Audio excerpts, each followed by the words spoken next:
सीखी हैं, कुछ न्यू वर्ड, कुछ नई चीज़ें, कुछ और वो टर्म जो बार बार केमिस्ट्री में यूज़ होगी।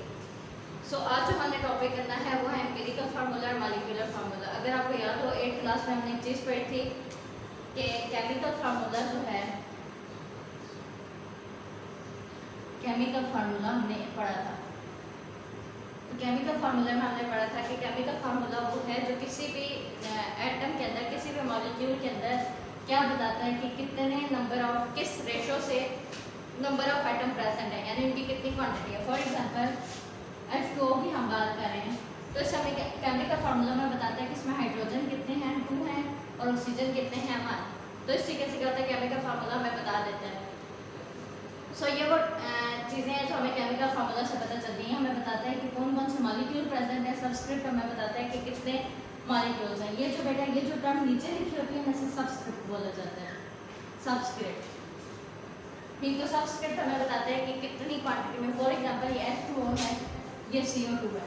तब ये जो सबस्क्रिप्ट है ये किस चीज़ के लिए है, ये ऑक्सीजन के लिए। तो ऑक्सीजन के कितने मॉलिक्यूल्स हैं, 2 मॉलिक्यूल्स हैं। सो क्या होता है कि हमें केमिकल फार्मूला से ये सारी चीज़ें पता चलती हैं। अब क्या है बेटा, केमिकल फार्मूला सिर्फ जो है सिंपल एक ये नहीं है, केमिकल फार्मूला के एक ही चीज़ है। इसमें क्या है, ये फर्दर डिवाइडेड है। लेकिन जो 2 चीज़ें केमिकल फार्मूला में जो हमने स्टडी करनी है, जो इसकी 2 टाइप्स हमने स्टडी करनी है, वो है एम्पिरिकल फार्मूला और मॉलिक्यूलर फार्मूला।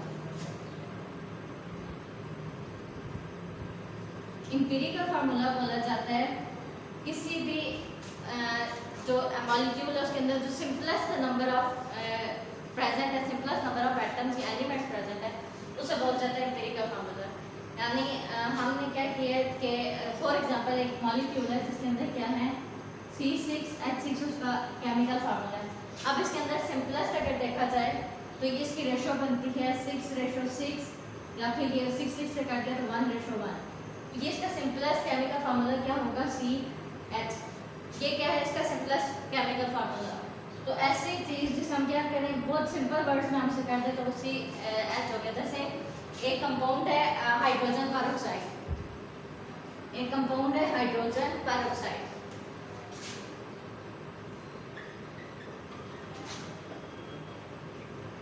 अब इस कंपाउंड के अंदर क्या है बेटा, क्या हाइड्रोजन और ऑक्सीजन किस रेशो में है, हाइड्रोजन और ऑक्सीजन है 1 और 1 की रेशो में, 1 और 1 की रेशो में।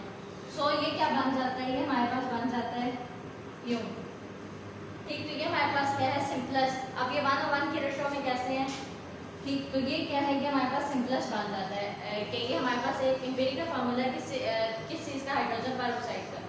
सो इस तरीके से क्या है, डिफरेंट मॉलिक्यूल्स के अंदर क्या होता है, डिफरेंट एलिमेंट्स को जब हम इजी सिंपल में लिख देते हैं तो क्या बन जाता है, वो बन जाता है एम्पिरिकल फार्मूला। इसी तरीके से एक और एग्जांपल है ग्लूकोज की। ग्लूकोज है, ग्लूकोज में 3 एलिमेंट्स पाए जाते हैं, एक है कार्बन, एक है हाइड्रोजन और थर्ड है ऑक्सीजन। 3 मॉलिक्यूल्स हैं, कौन कौन से, एक कार्बन, एक हाइड्रोजन और एक ऑक्सीजन। अब कार्बन, हाइड्रोजन और ऑक्सीजन जो हैं ये जिस रेशो में पाए जाते हैं वो रेशो है, कार्बन कितने हैं, 1 है, 2:1, कार्बन, हाइड्रोजन, ऑक्सीजन। सो इनके दरमियान क्या रेशो है, यूं।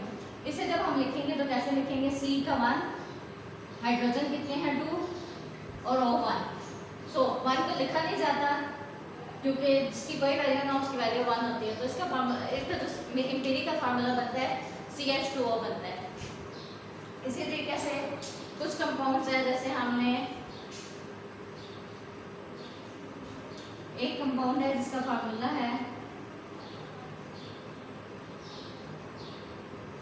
1:4, जिसकी क्या है फार्मूला, क्या है 1:4। अब इसके अंदर कौन कौन से प्रेजेंट है, इसमें कार्बन और हाइड्रोजन प्रेजेंट है। सो ये क्या हो जाएगा, CH4। ठीक है, इस तरीके से क्या है, कुछ मॉलिक्यूल्स जो हैं वो एग्जिस्ट करते हैं जिन्हें हम सिंपलेस्ट फॉर्म में शो कर सकते हैं। इस चीज़ की आपको ज़्यादा आसानी समझ आएगी जब हम क्या करेंगे, मॉलिक्यूलर फार्मूला को डिफाइन करेंगे। मॉलिक्यूलर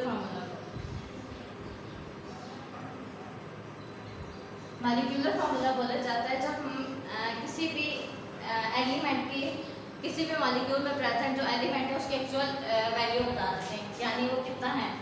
फॉर एग्जांपल जैसे मैंने आपको बात की थी हाइड्रोजन परऑक्साइड, हाइड्रोजन परऑक्साइड।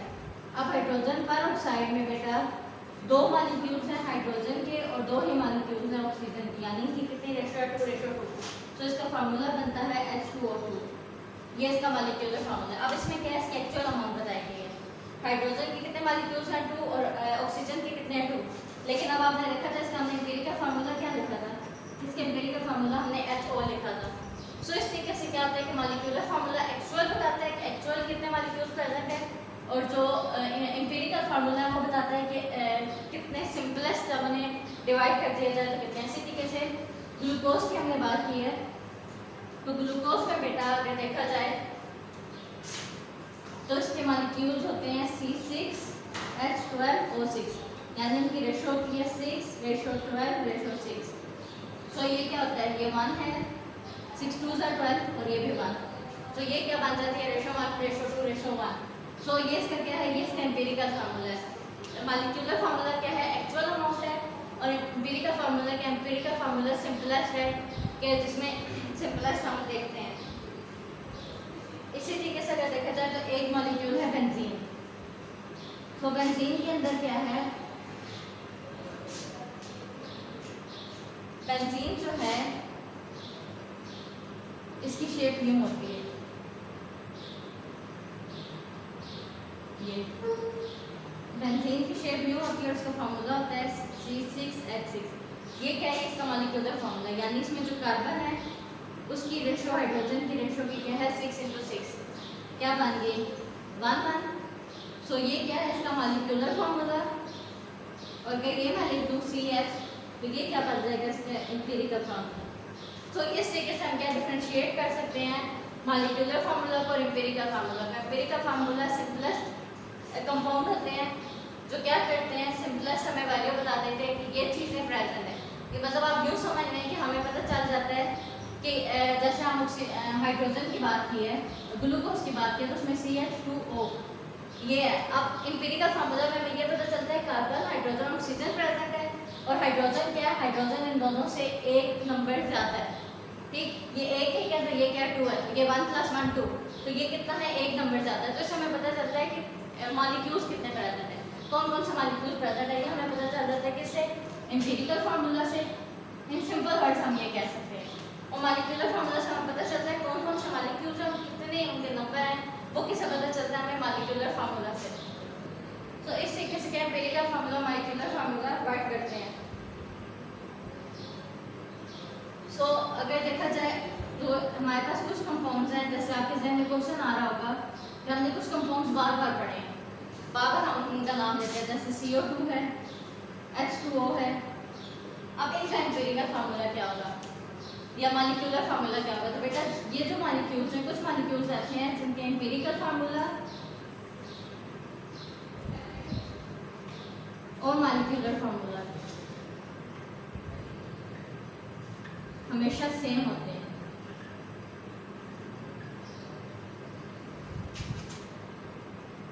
इनके एम्पिरिकल फार्मूला और मॉलिक्यूलर फार्मूला सेम होते हैं। फॉर एग्जांपल अब अगर इससे देखा जाए, मैं इसका एम्पिरिकल फार्मूला निकालती हूँ।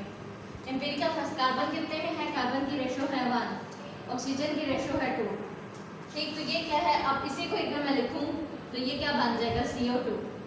तो ये क्या है, अब ये मॉलिक्यूलर फार्मूला, ये एम्पिरिकल फार्मूला, तो इनका मॉलिक्यूलर और एम्पिरिकल फार्मूला एक जैसा है। इसी तरीके से हाइड्रोजन को देखा जाए, वाटर को देखा जाए तो हाइड्रोजन के कितने मॉलिक्यूल्स हैं 2, ऑक्सीजन का 1, दोबारा वही बन गया। तो ये क्या है, ये कुछ मॉलिक्यूल्स ऐसे हैं जिनका एम्पिरिकल और मॉलिक्यूलर फार्मूला सेम होता है, वो सिंपलेस्ट कंपाउंड्स होते हैं। तो इस तरीके से एग्जिस्ट करते हैं। अब अगर आपकी सेल्फ असेसमेंट एक्सरसाइज देखी जाए तो उसमें उन्होंने दिया हुआ है कि कुछ कार्बन आइटम्स हैं, कुछ उन्होंने हमें क्वेश्चन दिए हुए हैं, उन्होंने हमें रेशोज दी हुई हैं। जैसे फर्स्ट रेशो हमें दी हुई है 1:4, एक रेशो हमें दी हुई है 2:6, देन उन्होंने हमें रेशो दी हुई है 2:2, एंड देन उन्होंने हमें रेशो दी हुई है 6:6। उन्होंने हमने क्या करना है, अब ये जो 1:4 है, ये कौन से मॉलिक्यूल्स हैं, ये कार्बन और हाइड्रोजन के मॉलिक्यूल्स हैं। सब की रेशोज किस चीज़ के लिए शो करनी है, कार्बन और हाइड्रोजन के लिए। सब शो कर रहे हैं कार्बन और हाइड्रोजन को। तो उन्होंने हमसे पूछा है कि हमें क्या शो करना है, क्या बताना है कि इनकी 1:4 अगर है तो हमें बताना है कि इनका एम्पिरिकल फार्मूला क्या। अब अगर देखा जाए 1:4 तो इसका एम्पिरिकल फार्मूला बनता है CH4। फर्स्ट का एम्पिरिकल फार्मूला बनता है CH4। CH4 है बेसिकली मीथेन। अब अगर इसका मॉलिक्यूलर फार्मूला देखें तो बेटा मीथेन का मॉलिक्यूलर फार्मूला भी CH4 ही होता है। सो ये वो एग्जांपल है जो मैंने अभी आपको बताया कि कुछ मॉलिक्यूल्स ऐसे हैं जिनकी क्या है मॉलिक्यूलर और एम्पिरिकल फार्मूला एक जैसे होते हैं। सिमिलरली ये जो दूसरा कंपाउंड है 2:6, इसमें अगर देखा जाए तो C2H6 बनता है। C2H6 अगर इसे सिंपल डिवाइड करें 1:3, 1:3 तो ये क्या बनता है CH3। तो ये क्या बनेगा CH3। इसी तरीके से अगर देखा जाए ये 2:2 है तो ये 1:1 हो जाएगा। तो इसका जो मॉलिक्यूलर फार्मूला बनेगा एम्पिरिकल फार्मूला बनेगा CH और मॉलिक्यूलर फार्मूला क्या होगा C2H2। इसका मॉलिक्यूलर फार्मूला क्या होगा C2H6। ऐसे देखा जाए तो ये क्या बनता है 1:1। सो इस वैसे तो ये U बनता है, लेकिन अगर इसका मॉलिक्यूलर फार्मूला देखा जाए तो क्या है C6H6। सो इस तरीके से क्या होता है ये कंपाउंड वाइट करते हैं। इस तरीके से ये कंपाउंड जो हैं मॉलिक्यूलर फार्मूला एम्पिरिकल फार्मूला का दिया जाता है। इसके अलावा मैंने आपको बताया कार्बन डाइऑक्साइड ऐसा मॉलिक्यूल है जिसका एम्पिरिकल और मॉलिक्यूलर फार्मूला एक जैसा है। एक और मॉलिक्यूल है जो हम स्टडी करते हैं और जो इम्पोर्टेंट भी है इस लिहाज से कि ये फर्टिलाइजर है अमोनिया। सो अमोनिया क्या है, अमोनिया का भी मॉलिक्यूलर और एम्पिरिकल फार्मूला एक जैसा है। इसके अलावा सल्फर डाइऑक्साइड है, इसका भी मॉलिक्यूलर और एम्पिरिकल फार्मूला एक जैसा है। सो बहुत सारे मॉलिक्यूल्स ऐसे हैं जो नेचर में एग्जिस्ट करते हैं जिनका मॉलिक्यूलर और एम्पिरिकल फार्मूला एक जैसा होता है। Next is aspirin is used as a mild painkiller. Aspirin एक मेडिसिन है जो जैसे आपकी डिस्प्रिन हम यूज़ करते हैं। सो डिस्प्रिन में क्या है एस्पिरिन यूज होती है। सो क्या है कि एस्पिरिन एक माइल्ड पेन किलर है, यानी वो क्या करती है सब जो दर्द है उसे कम करती है। There are 9 carbon atom, 8 hydrogen atom. अब उन्होंने क्या किया उसमें कितने हैं 9 कार्बन एटम है, 8 हाइड्रोजन एटम है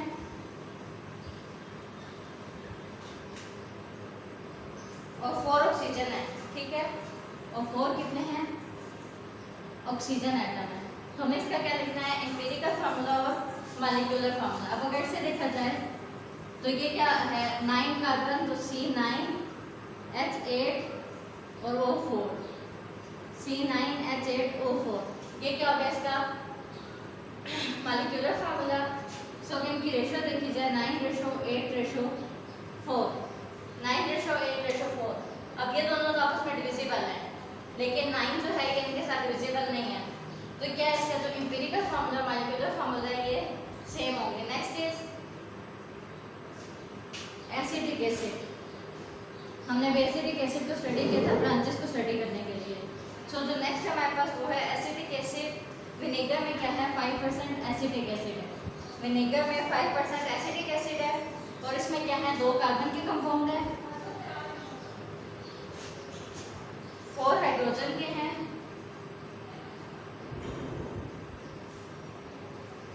और इसके अलावा 2 जो ऑक्सीजन के हैं। तो इसका भी हमें मॉलिक्यूलर एम्पिरिकल फार्मूला लिखना है। सो ये क्या बनेगा 2:4:2। अगर इसे देखें हम 1:2:1,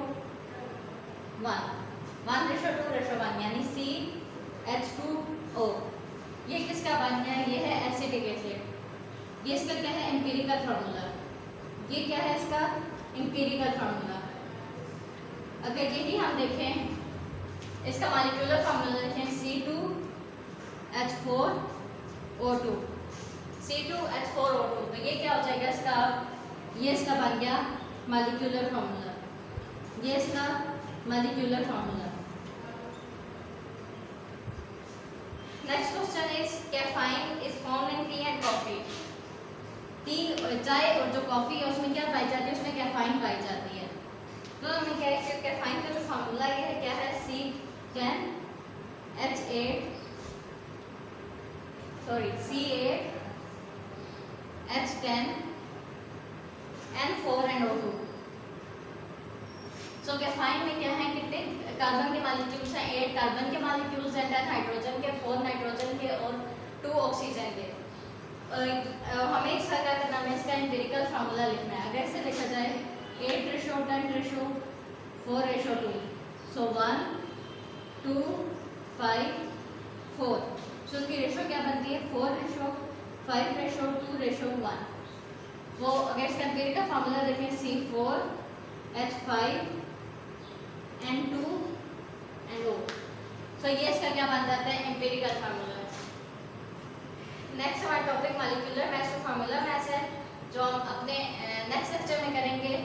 आज के लिए इतना ही काफ़ी है। अल्लाह हाफिज़।